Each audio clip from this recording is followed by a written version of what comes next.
name is Mark Tiegs, and I was born and raised in Kitchener. I actually went to York and I took creative writing.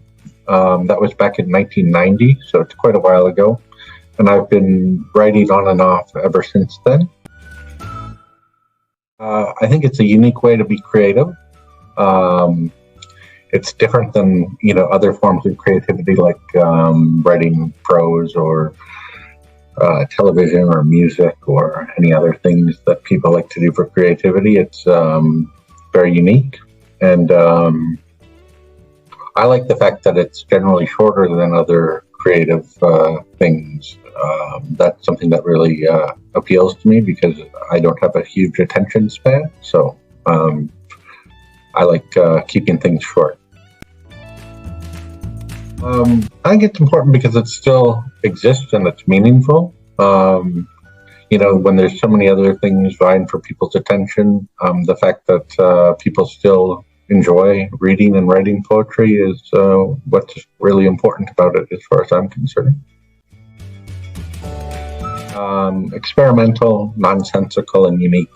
I'm a fairly experimental writer, so that's the main word that would describe how I write. When I wrote it, I was suffering from severe depression, and I was in the hospital, and I had some treatments that affected my memory.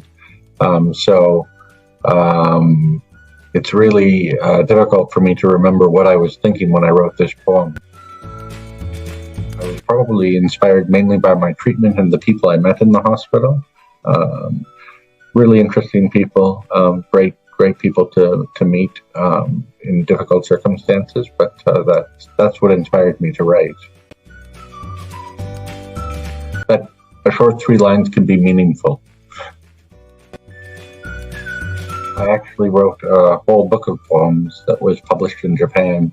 Yeah, the book is at ourbooksjapan.com, and I'm on Instagram. I'm called The Pie Library. O sweet Lord of the light, robin on a perch on a tree top pine, dead moth in June in beak drudge.